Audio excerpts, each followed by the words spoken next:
Tammy Lacey, our Superintendent of Schools, and Tammy will be talking about the legislation affecting education and also the budget that is being promoted for our Great Falls Public Schools. Tammy, thank you very much. So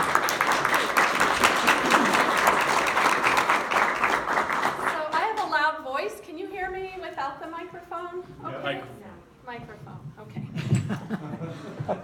So I have a loud voice with the microphone too, so get ready for that. Thank you so much for having me this evening. And as Gerry said, my agenda kind of has three things on it: a legislative update, a trustee election update, and then the 1920, some budget information about that. I see I have a couple of my bosses here in the room. The chairman of our board of trustees, my boss, Jan Cahill, is here, and Trustee Gray is back there. Thank you for the service and the work that you do for our school district. Thank you so much. I also see that Mr. Tom Moore is here. He will be the one that will operationalize the 1920 budget, and just really proud that Tom was selected as our superintendent, and really excited for where the district will go under his leadership. So thanks for being here. So let's talk about the 66th legislative session. I kind of got the end of Jane's talk there. Lots of things happened for schools as well. 132 bills were introduced that had to do with education. And I think I would call them and characterize them as the good, the bad, and the ugly. I would not say great for any of the bills, but there are some that were certainly good for us. There were some really bad bills, in our opinion. For instance, there was a bill that would have eliminated compulsory education. So no one had to go to school at all. That was kind of an example of what I think is a pretty bad bill. We struggle with the age 16 compulsory education the way the law is now. And then another bill where we could, legislators could carry guns in any public place, including schools, and we wondered, with the Gun-Free Schools Act and all of that, how we would manage that. So those are a couple of examples of some of the things that we pay attention to and listen for and watch for as the session progresses. So we actually try to establish a positive relationship with our local delegation early. We met with them on November 8th. We had a really good turnout. I was co-sponsored by Key. Not that it was any kind of advocacy, it was just an opportunity to get together with them. We presented School Budgets 101. School funding is complicated, and so having kind of a general idea is important. We also looked at our platform. We noted that our platform is actually tied to our strategic plan, and I'm going to show you that in a moment. It's backed by data, and that we have lots of supporting information for that. So we had a great meeting that evening, and it pays off. We often get calls from our local delegation. In fact, tonight, I was receiving text messages from local delegation wondering about some of the goings on tomorrow as well in Helena. And so those relationships are really, really important. So as I said, we have a very specific platform for Great Falls Public Schools. It's tied to our strategic plan. It's focused on three areas: our kids, our community, and our future. This arm of it, I'm going to put here first, has to do with the financial resources to help us have our comprehensive educational opportunities. You may or may not know this, but most of the governance of public education in the state of Montana is done by the Board of Public Education. But a lot of the purse strings, all the laws associated with the purse strings, are tied to the legislature. So it is no wonder that the biggest list of the three prongs has to do with money, because that's what the legislature deals with. The first two there are kind of components of our funding system: GTB and the natural resource development and inflationary factors on the building blocks. And that was the good that happened actually in the legislature in that House Bill 159, which was the Republican school funding bill. A total of $77.1 million provided us inflationary increases on some of the components of the funding bill. of the funding formula. We got 0.91% for the first year of the biennium and 1.83%. It restored some of the funding that we received in the last session and then in the special session. So that was the good part of what happened there. The 0.91%, you'll see how that equates into dollars, and I'll tell you that it actually equates to 0.55% of our overall state funding. So, and also that it's guaranteed by our Constitution and by lawsuits and by state law that we get inflationary funding. So that was kind of it's a guarantee that we get it, and then they pass the laws to make it happen.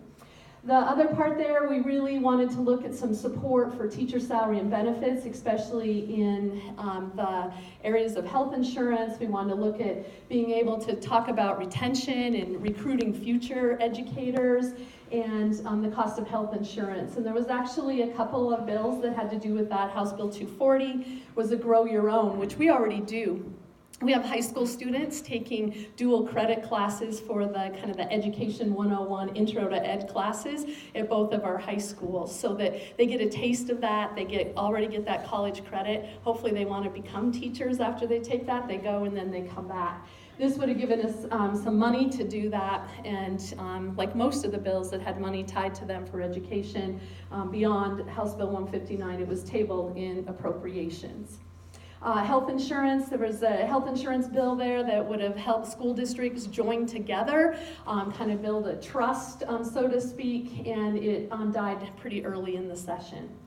We wanted to look at some funding for dual credit and career pathway advising. We want our students taking college credit in high school, and we want career pathways into career and technical education. There was some bills around that. Notably was House Bill 295, which was Fred Anderson's, that was tabled in Senate Finance. And then a couple other bills that I wanted to talk about was raising the age limit from 19 to 20, where we could receive state funding, because we educate students. If they want a high school diploma and they want to come to our schools, we educate them and we don't get any money for them. And that died, missed the transmittal date. And then raising the limit to 21 for students with disabilities. It was actually, had a motion this week to get blasted out of committee and failed by 3 votes. So that was pretty tough. Did want to mention that our entire delegation worked hard on all of those things, except for Lola often votes no on those bills, as she did on House Bill 732, Shriners Workers' Comp, and I haven't heard if that made it out yet, but the last third reading I heard that it didn't. The bottom there, I have pre-K over the top of that. That's something we're watching, which we want to send the message to our legislators that we do not support public dollars going to private schools. And right now, pre-K is caught up in the conversations around that, where public dollars are funding private preschools, and so there's some conversations around that. So that is our platform that has to do with educational resources, and the other part of the platform that we talk about, of course, is student achievement. We had several areas there. One was special education funding. I'm going to show you how the funding formula is put together. That block has not received inflationary funding since the formula was put together, which is really unfortunate. This is a growing population of our students, and we received no inflationary increases for that. It is on the way to the governor. House Bill 638 provides that inflationary funding. It's not the silver bullet. Our 0.91% ends up being $19,000. So it's not like it's a big pot of money, but we'll take it because every little bit helps there. We were hoping to get some help with technology. There was no help there. That's why it has a big X on it. Lots of conversations around career and technical education. House Bill 387, which was Lou Jones' bill, called the Advanced Opportunities Act, that has passed the legislature, and we'll be receiving some additional funding for that. That will also help students who are moving into the career and technical education program, to help them pay for things like welding gloves or textbooks or travel if they need to go to certain specific schools. And so we're really excited about that bill. Other part there, of course, was early childhood education, and we have worked hard to try to get A and B funding for our early childhood preschool program. We know we have data that proves the work, the important things that it does there. And right now, it's not, we don't know. Senate Bill 352 is one of the bills that will probably be talked about tomorrow. It's probably going to look like House Bill 755, which was tabled. It will have a public dollar component going to private schools. The concern is that it's kind of the nose under the tent, so to speak, that if we get a little bit here for preschool, then what's next in making that happen? So we're going to watch that. We've, of course, made the case that we need preschool funding, but of course don't support that as our platform indicated. There was another House Bill 218, which would have doubled our allocations for career and technical education, and that was tabled in Senate Education. We are so far below any of our regional states as far as the state share of career and technical education funding. It's, I can do another talk on that someday. It's just too bad about that.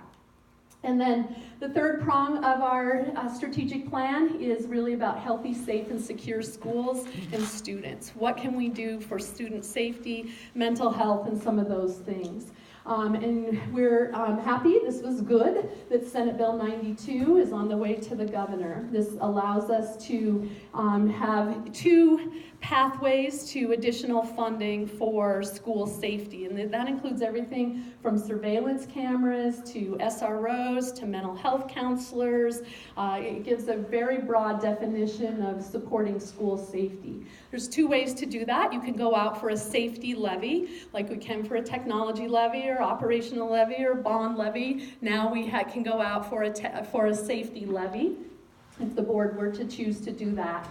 The other thing that you can do is to use the building reserve permissive levy, which already exists. We already have it. You can use the money within that permissive levy on school safety. So the definition was before just on building things for your facility condition inventories. Now you can use it on school safety. So now we have to figure out if we're going to use that money, do we put roofs on schools or do we put cameras in our schools? So it's asked us to take money that was for a very specific purpose, and we have very specific needs. Now it's added another pot of needs onto that limited pot of money. So it's good that we have that flexibility, but it's not really new money for us. And by the way, that's all local money. It had a $0 fiscal note on it because it's all local tax money in either case.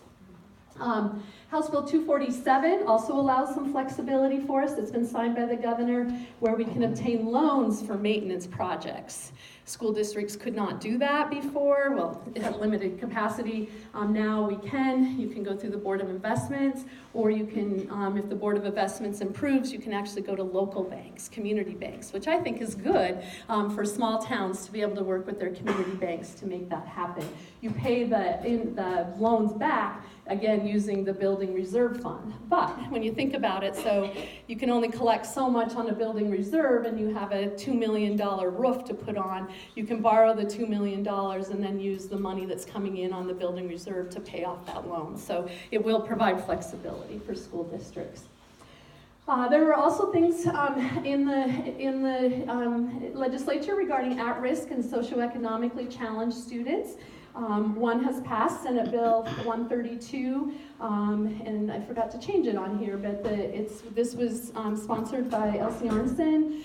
She was her kind of bill that she worked through. She's not a legislator anymore, but she worked hard on it. And this is where that even if you're age 16, 17, or 18, which is the age for consensual sex in Montana, that it makes it illegal for any school employee for a student of any age. So that's the right thing to do for sure.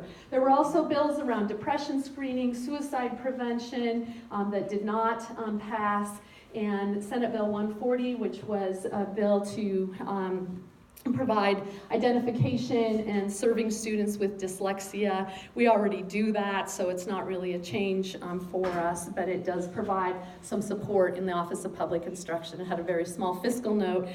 It's another kind of, you will do this process, but we don't have any additional funding to do it. So that was kind of what was part of the legislature and how it kind of worked its way through. There were lots of other bills, big and small, but these were the major ones and the ones that lined up with our platform. So I'll stop there and take any questions if you have any about any of those bills. Okay, I know, it's legislature.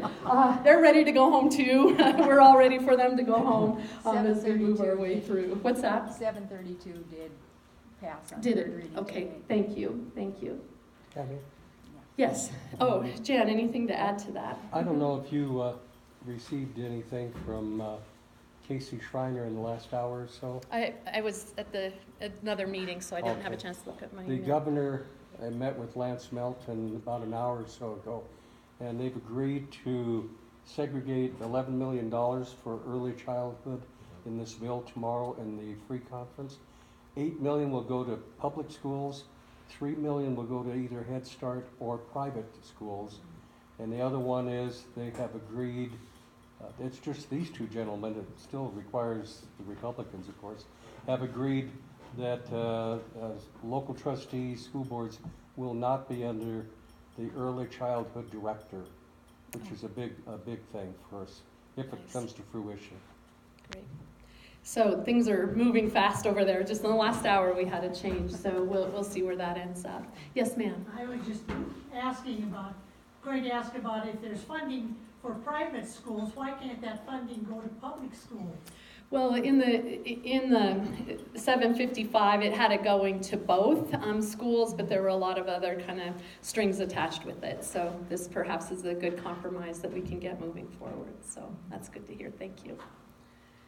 All right, so we know that elections matter for sure, and this year we did not have a trustee election, although we had 3 trustees that were up for election. Those were Trustee Gray and Laura Vukasin and Janakula. Trustees Vukasin and Janakula, you can see the years of service that they have given to this community, both decided not to run for the school board. Trustee Gray did throw his hat in the ring again, and we're thankful for that. We'll be having a farewell reception for Laura and Ann and our student representatives as well at our regular board meeting on Monday, May 13th. We're going to start at 5 for the reception. The board meeting will start at 5:30, and we'll have a little program at 5:15 to thank them for their service. So what happened with the elections? Well, we had 3 open seats, Trustee Gray filed, and we had 2 other people, community members, that filed. And so when that happens, and then no one puts in and files to be a write-in candidate, the board then can choose to elect those people via acclamation, which the board did. And they did that in April. And so our newest board members will be Gordon Johnson, who you probably know from the Great Falls Symphony. And he said that he is looking forward. This community has given him so much and his family so much, and he's looking forward to giving back by serving on the Board of Trustees. And then Mark Finicum is the current Wells Fargo financial advisor, very active in the Rotary, both at local, state, former Air Force, and likes to be a hockey player. And then Jeff Gray, who has been a trustee since 2007. He serves on our budget, foundation, and policy committees, and retired, and he just brings a lot of wealth to the board. So thank you, Jeff, for throwing your hat in the ring. We certainly thank Gordon and Mark. And a typical election for us costs about $40,000, and so that is good news for the budget as we move forward. So, which is my next topic that I want to talk about, is to give you an update on the 2019-2020 budget.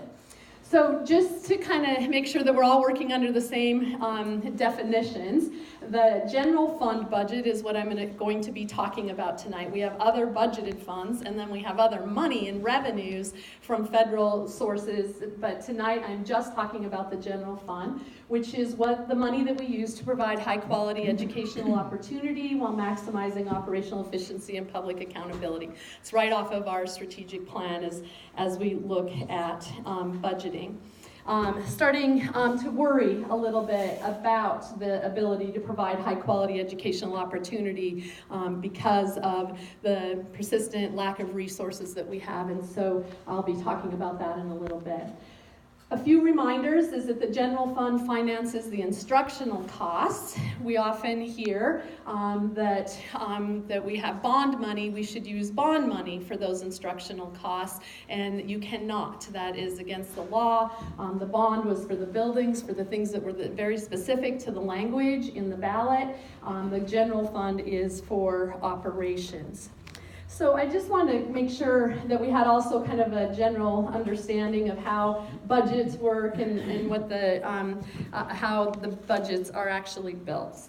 So this is how we conceptualize our budget, and we look at it as kind of a silo. This is the elementary silo. There's also a high school silo that goes alongside it, and in the silo are different pots of money, and they either come from two places, state or from local taxpayers.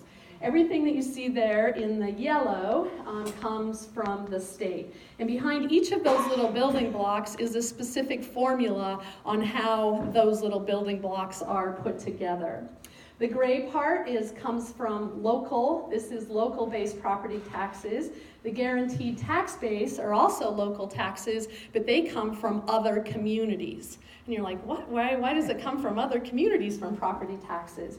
It's because our taxable valuation, and this came about via equity lawsuits, that our taxable valuation is lower than other counties across the state. And so in order to be able to be equitable across the state, so your zip code does not determine the educational opportunity that you have, then there's this equalization that happens via the guaranteed tax base. So that whole part right there, the yellow and the gray, makes up the base budget. That's 80% of the potential funding that any school district can have.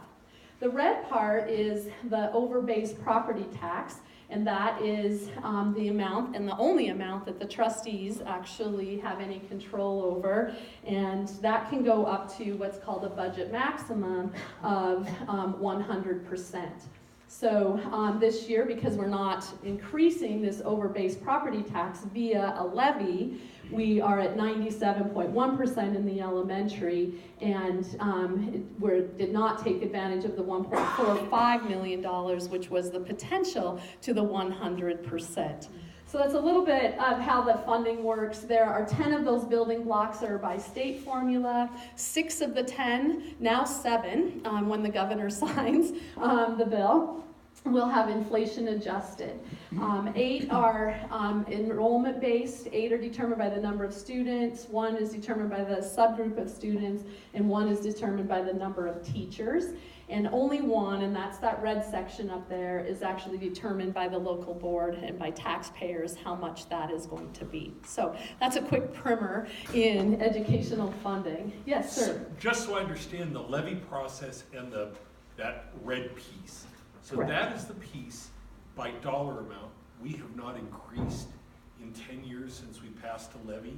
No, this is money that we collect, and this is all the levies that have been voted on over the years since we have this funding formula. We collect this. But we've not, that amount has not gone up since the last time we had a levy? Correct, since 2014. The $8.2 million is the exact same since 2014. Thank you. Yeah, that's great. Great observation.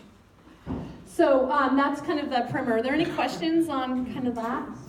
Cindy? So you take out approximately $23 million out of the Great Falls economy every year to fund the schools? Is that what that's saying? No, it's $13 million. Can you repeat It's the question? 8.2, Cindy asked, do we take $23 million out of the local economy to fund schools? And my answer is no. It's the over-base property tax of 8.2 and the 5.5, so $13.7 million. The guaranteed tax base comes from other communities all across the state, not from Great Falls. Okay, and your total budget is approximately 100 million, right? So we're talking only about 50% of what you spend. I'm talking general fund, it's not $100 million. But It's, what you spend in the whole year, when you include all that? Was this well, elementary? this is elementary only and general fund. I don't have a slide to show all the other amounts. But that's approximately another 50 million? I didn't add it up. I don't know. We have transportation funds, we have title funds, we have grant funds, we have, so I don't know what they're adding up to. I haven't added them up lately. Tammy, Yeah. but how much do you put into the economy? Well, about 85% of all of our budgets go into salaries and benefits for our staff, so that certainly goes in and rolls in. We also provide, you look at what we're putting in right now for local construction workers. There has to be a significant impact in our community because of the bond and those wages. We also, I see that there's a paper bid, for example, that we're buying paper, and the board will approve that at the next board meeting. I believe that 3 out of the 4 companies were local companies. So yeah, there is definitely spend within the community as well. So just kind of a budget update. On March 25th, the board decided not to run an election for an operational levy and said, Cabinet, get to work and see how we can make this work using a combination of reserves, reductions, and cost savings. So that's what Cabinet's been working on. And here is what we're working on. We're working on trying to figure out how to use those cost savings, reserves, and reductions for $922 million. So how do we get to that amount? Well, we look at our estimates and then we compare. Did I say 1,000? Oh, I'm sorry, 922,000. Yeah, thank goodness. This is a hard, I'd be chugging that bottle of wine over there. Thank you for that. Sorry about that. So we look at estimates and then we look at what we're anticipating the rollover to be for next year and compare the two, and that's how we get the $922,000 that we have there. So this green amount right here, the about $8,000, is what that amount, the new amount from the state amounts to. So that's some slight bumps in enrollment. It's also the inflationary increases that I told you that they voted on in House Bill 159. So, and the 19,000, we put that in there for the inflationary factor on special ed. So we will get $408,000 of additional money from the state. So this is our new general fund budget authority for next year. It's an estimate still because we don't actually set our budgets until August. But then we have to decide what are our increased costs going to be, because every year we have increased costs. Those are down here in the estimates. Our contractual obligations are about $600,000 of general fund money every year. Those are longevity increases that are built into standard collective bargaining agreements. We're hoping for a 3% health insurance increase, and each 1% of health insurance is $64,000. This is why we were hoping to get some help and some support for health insurance funding from the legislature. It didn't. So that's $192,000. That's just the district share of that. The employees will also have a 3% increase as well for their health insurance spend. And then each 1% of the general fund for wage increases is $534,000. That's what we've budgeted for. So when you add up all of these obligations, that's keeping everything else the same. We end up with an additional need of $1.3 million. So when we add that to the revenue that we received last year, add that in and get what our new need, and you subtract the two, that's how we get the $922,000 shortfall that that the board has told us to figure out what to do about that.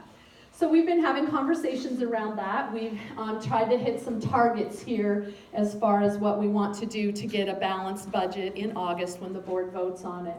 So we're looking at probably having the need to use reserves this year. We haven't used reserves in the past few years, although we had several years where we used a lot of reserves. It looks like we're going to have to again. The problem with reserves is when you use reserves on those kind of costs that I showed you, they're ongoing, you have to come up with the next year, it's that $700,000 plus another $700,000 on top of it.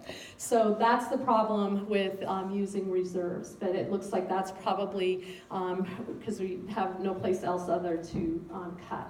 We have some cost savings of $142,000. Those are some things like building maintenance that we will put off or that we can't do.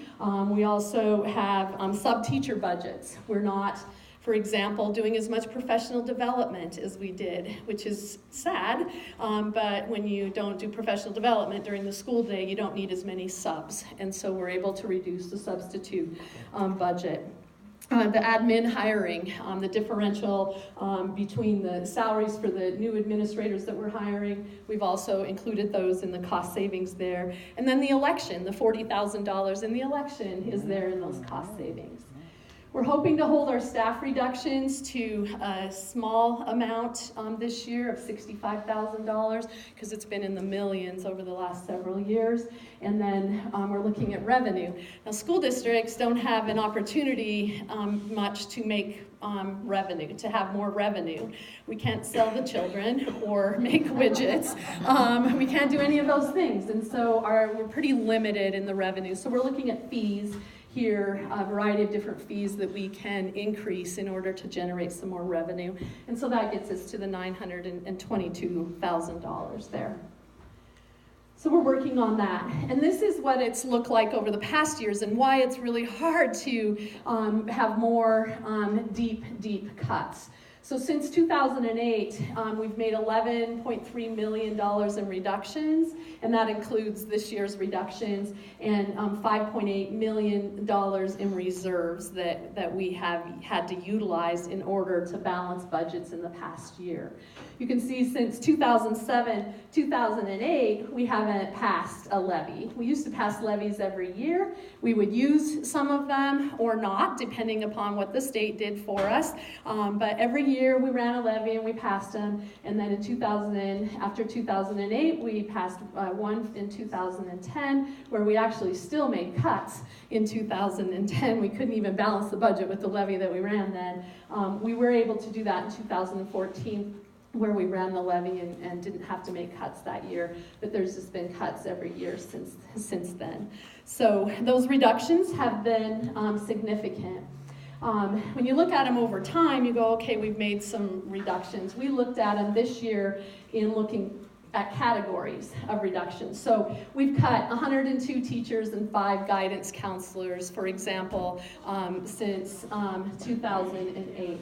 At elementary, we've reduced 26 different elementary teachers, 7 classroom teachers, but intervention, art, music, PE, instructional coach, gifted ed, environmental ed, other elementary teachers have been cut, and many of those have programs associated with it as well. Yes, ma'am. How is the student population? Yeah, I have a slide on that. I'll show you that. Yeah, good question. Middle school, we've cut 10.3 teachers. Many of them haven't been actually the core teachers in the classroom, but certainly support staff for those middle school students. Our high school cuts have been the deepest and the most significant, 63.75 teachers over that period of time. 10 English teachers, 8 math teachers, 7 science, social studies. I mean, no department actually was left unscathed over that period of time. And so the class sizes, as you can imagine, unless enrollment went down, commensurate with it, have increased. And I'll show you that here in just a minute. There's our 5 counselors. We've also reduced some administrators. This position just no longer exists. These are supervisor positions, and those have been reduced. Some clerical work has been, some of the work had to be assigned to clerical workers, but most of the work had to go to other administrators, so everyone got busier. And then support staff, 21.75 support staff, aides, tutors, clerical workers, custodians, people cleaning our buildings, are all the other reductions that we have made over time. And then programs, summer school, a little learner program, summer school, after school homework program, things like track programs. This was probably the most painful one, our new teacher training for 2nd and 3rd year teachers and 1st year teachers. We used to do 5 days for a brand new teacher in the school district. Now they get 1 day of training before we turn them loose into the schools. And our teacher tech team, that has disappeared, and then this was our environmental ed and STEAM Expo and some of those things that are no longer happening. So Tammy, So- can I just get clarification? Yeah. We no longer have environmental ed in our elementary schools as a separate program where the kids actually go out and do experiential. The question was, we no longer have environmental ed that is a separate, distinct opportunity for students where they go out and have hands-on learning. That is correct. That went away last year. That was the longest standing environmental education Yeah. program in the state. I know, I had Mr. Maxim when I was in elementary school And it as started well. here in Great Yeah. Falls. Yeah, and last year it was either that or classroom teachers, and so we had to make that hard decision. We still have, the curriculum is still included in our science curriculum, so teachers are finding other ways to do that, but the program actually being coordinated and run and up, and they also ran the STEAM Expo, has gone away. So you could say, okay, well, you had to right size, right? So this isn't all that bad. But if you look at the change in enrollment from 2008 in the K-6 area to 2018, we actually gained 178 elementary students, so we actually got bigger there. So if you say, for every 20 teachers, you either add or reduce, for every 20 students, you either add or reduce, we should have actually added 9 classroom teachers over that time. Instead, we reduced by 7 classroom teachers. 9 through 12 has definitely had a lower enrollment, 467 students.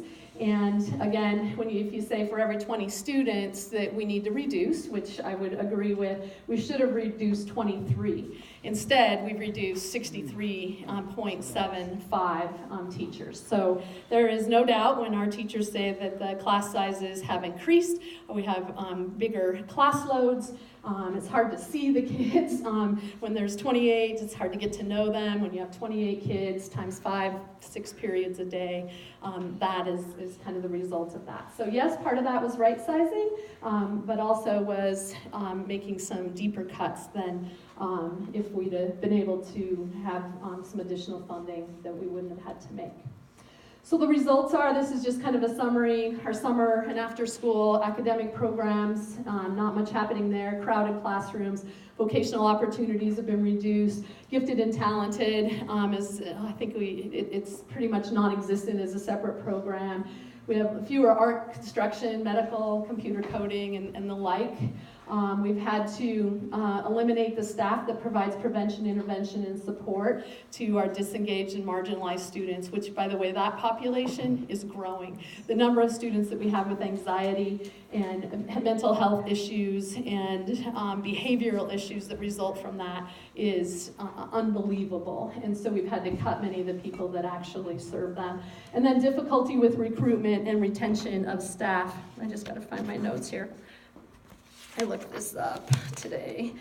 This year we had 16 teachers retire, but we had 20 teachers resign. It's the first time that we've ever had more teachers resign than retire.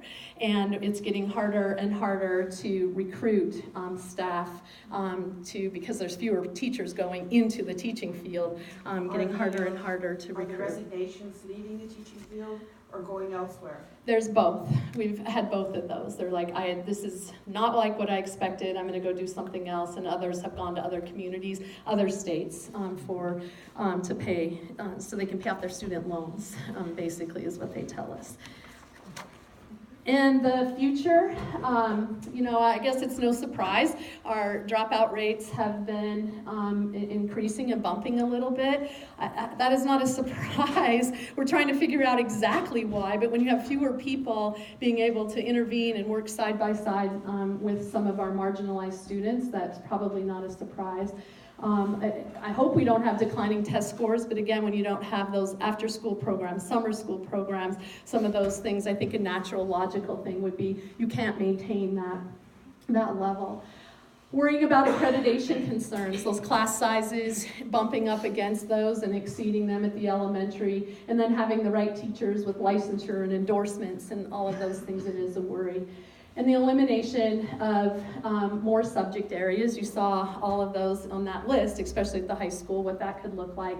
And then a reduction to a basic core, which is something we'd be looking at probably in the future, is actually reducing the credits required to graduate from Great Falls Public Schools. We exceed the state, and if we continue down this pathway, then we'll probably have to actually look at those graduation requirements, reduce them, go back to more of a basic core, but remember, those students are competing with other students for scholarships, colleges, jobs, all of those things. So I really worry about that. So I guess my appeal as we leave is that we change the channel from me to we, and that we really think about coming together with our hands, minds, and wills, and yes, our money as a community to invest in our schools.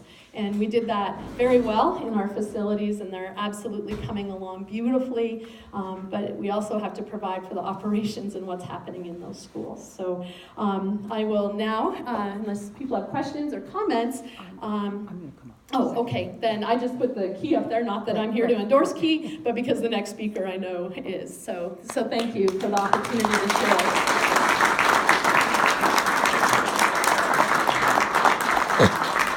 Thank Tammy for 6 years of great leadership.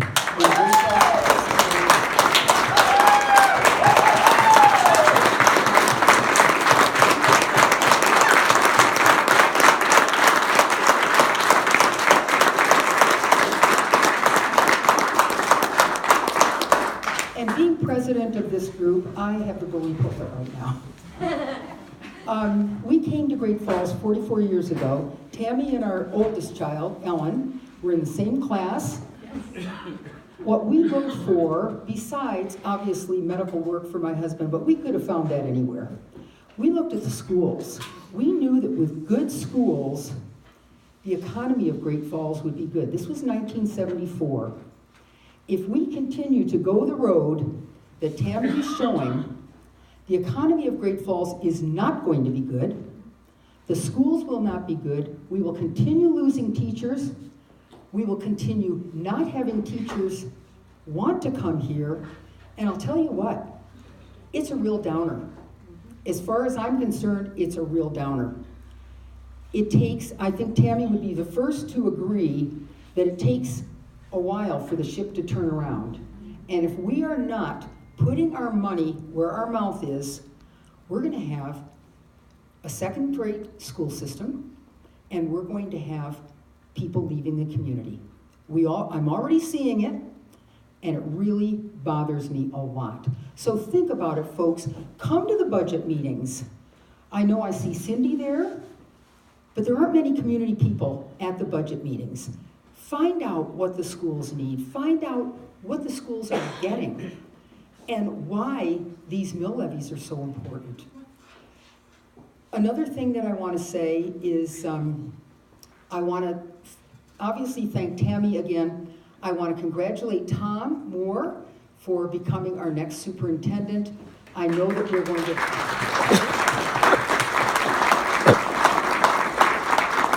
I know we're going to have great leadership under Tom and a very smooth transition from Tammy to Tom. So thank you very much. And now, because What Tammy has shown you up there is a lot of money, positions, etc. But you know what the bottom line is? Kids. They are our kids who we are entrusting to a school system that is not having the revenue that we used to have. So with that, I'm going to introduce Jeff Gray, who's going to talk about key kids education yes.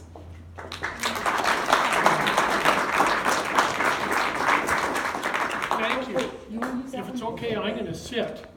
Unlike most of you that graduated in the top 10% of your class, I graduated in the bottom 90% of my class, so I don't have overheads or the computer, or I've got old-fashioned stuff. So if you don't mind, I'm going to sit down. I'm coming today wearing kind of two hats. And can everybody hear me okay? I'm kind of wearing two hats. As Tammy said, both Jan Cahill and I are lucky enough to be elected members of your school board. There's 7 of us that are elected on the school board. It's an open process. It's your money. Everything we do is has the sun shining on it, and our books are open. Our schools are open for everybody. So it's a pleasure to serve. The other hat that I wear is a member of KEY, which is a support group supporting the passage of levies. For many years, they were very, very successful. The last 10 years, we haven't done a great job at it. My involvement, I guess, I would echo someone else's comment here. The Great Falls has been very good to my family. Next year will mark my family's 130th anniversary of benefiting from Great Falls Public Schools. I've had family in Great Falls Public Schools going back, starting next year, 130 years. So we've had 4 generations.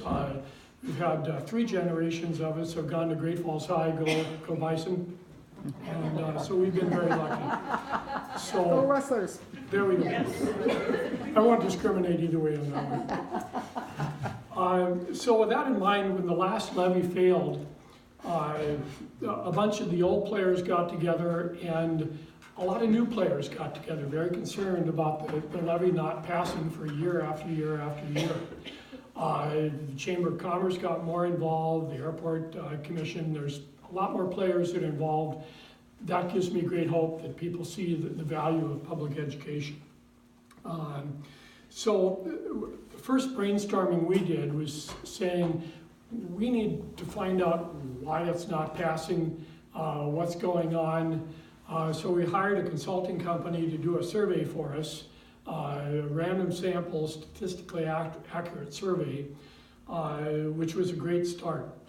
The survey company said, a couple of things, and I'll just narrow it down. I'm not going to go over all the information, but as demonstrated by their research, the single greatest obstacle to passing levies in Great Falls Public School District is the voters' belief that there is no crisis facing the district. One of the strongest predictors of voters voting for additional levies is the belief that funding schools, the funding level for schools in Great Falls is too low. 81% of people that believe that vote for the levy. Unfortunately, only 31% of us believe that. We've been our own worst enemy in the school district. We've made the cuts that Tammy's talked about for the last 11 years, and the kids are feeling it, the teachers are feeling it, but community doesn't realize that it's happening. So with that, some of the numbers, again, aren't surprising.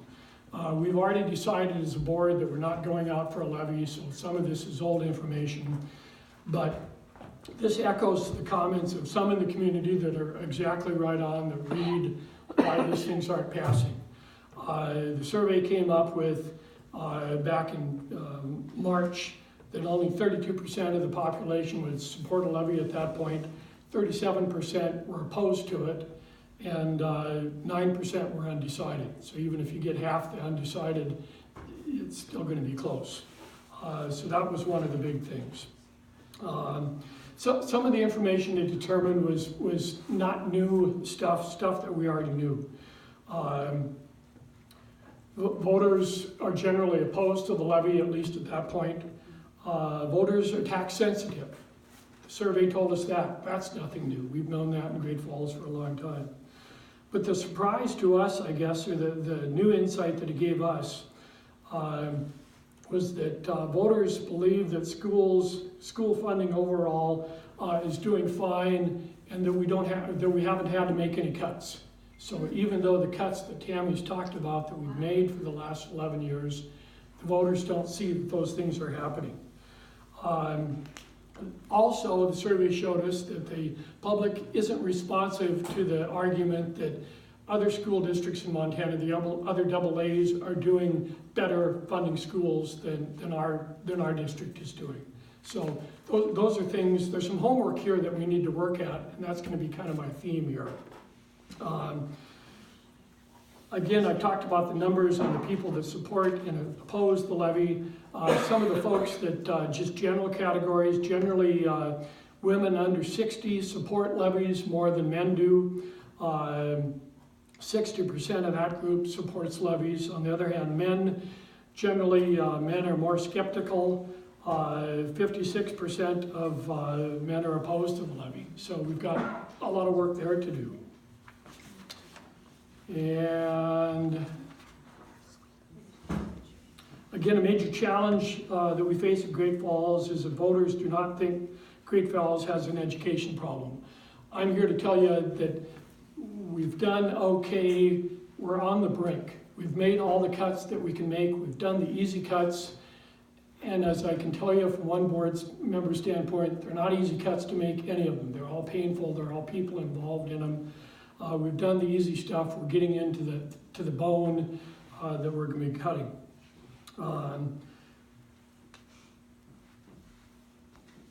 We've got kids that are falling behind. We've got the system that's falling behind. Now, I don't want to leave you with all gloom and doom. There is good news. The voters did pass the bond issue. That is huge, because it was the first bond issue we've passed in over 40 years.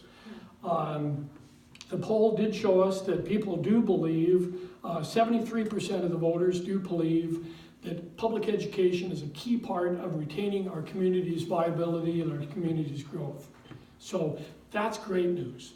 I guess what it tells me is we all have homework to do. Just when you thought you were done with homework, I'm here, and there's a lot of us here that are going to assign homework to each one of you to help us out on this. This is a community problem. It's not just the 7 members on the board's problem. It's all of our community's problem. So that's kind of a nutshell of the survey. So I guess where we're going from here, where Key kind of sees our future, is really pretty simple. The message that we've got to get out, the education job that we've got to get out over the next year is kind of a 3-pronged argument. First, the cuts that have been made, the cuts that will continue to be made, are hurting kids. There's a definite effect on kids. It's hurting teachers, and it's hurting teacher recruitment. We'll talk a little bit more about that. And the bottom line is it's bad for business.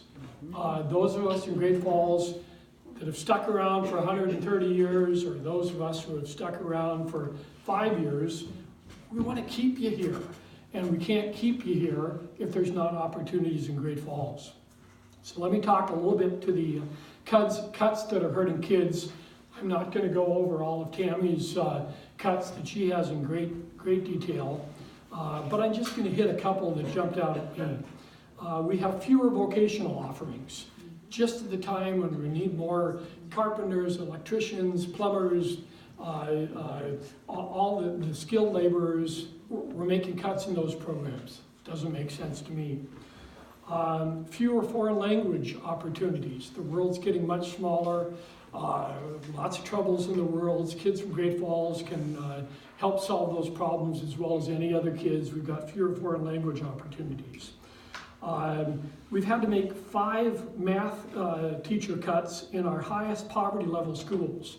That doesn't make sense. The very population that public schools can bring out of poverty, we're cutting those. Less hands-on learning. We've cut our STEM expo that we've done for many years. It's an expo on science, technology, engineering, math.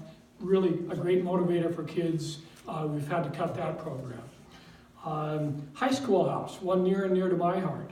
Here's another program that we had for many years, 2 high schools that we were giving opportunities for kids, again, to learn the trades that we need to be building houses and building stuff for our community to continue to grow. We've cut that down from last year because of the cuts, down to 1 high school house shared by both schools, 20 fewer slots for kids to learn those skills. We've cut 2 med prep teachers. I'm getting to the stage in life that, med prep is pretty important stuff for me. I need those folks to take care of me in the nursing home, to take care of me in the hospital. It's all about me. We need those kids. We've got environmental education. Again, near and dear to my heart. We've had to cut that. We've got Cal Ryder here. Cal was one of the instigators, maybe along with my old friend Margaret Adams, and that instigated that program many years ago. We've cut that. We've got environmental problems in this country. We should be working on that. Jeff, in 1967, we were one of the top 3 environmental education programs in the country.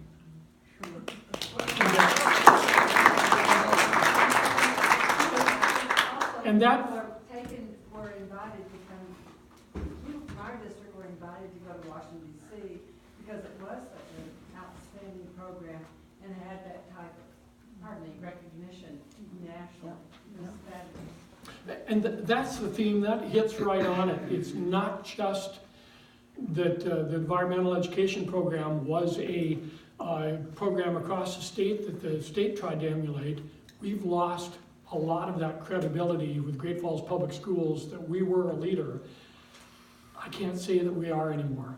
I'm sorry to say that. Let me get a few more here. Class size, Tammy alluded to that. The class size to me is one of the biggest problems. Teachers do not have the time when the class size is bigger to individually devote their attention to kids like me that needed more attention. Or the kids that are very advanced, like all the 10% of you that were in the top 10% of your class that needed some extra homework. That takes time to set that up. So the class size, that's a big problem. That's being felt.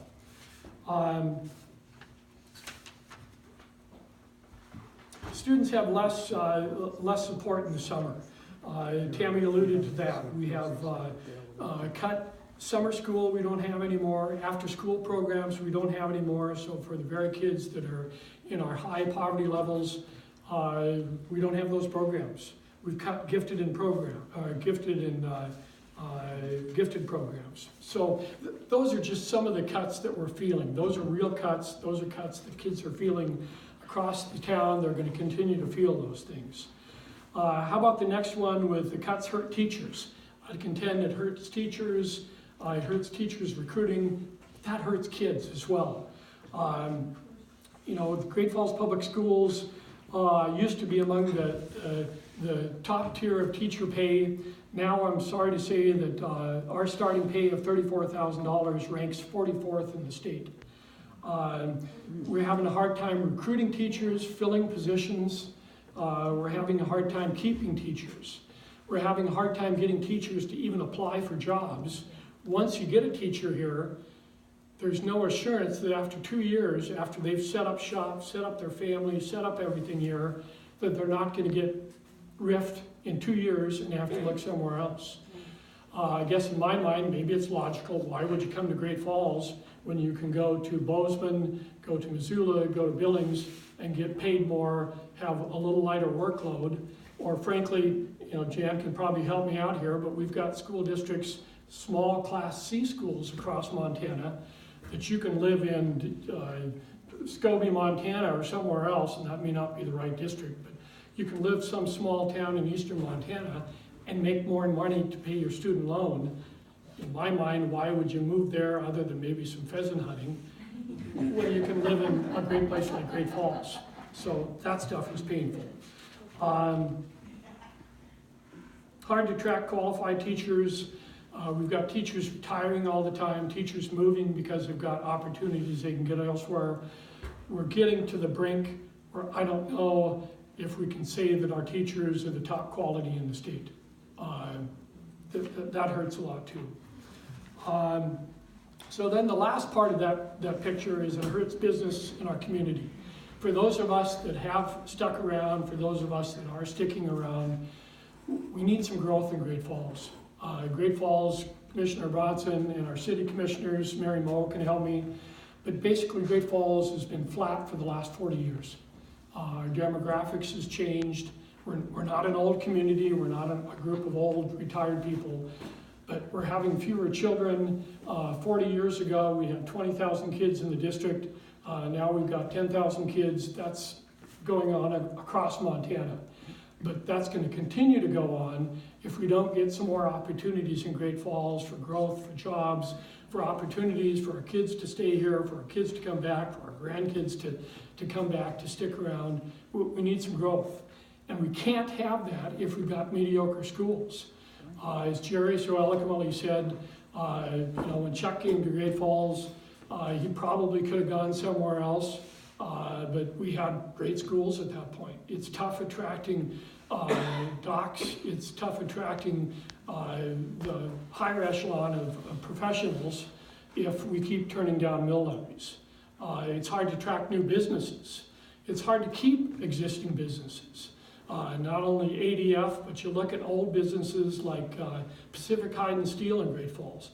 Old business in Great Falls. The Thebes family goes back generations in Montana and in Washington State.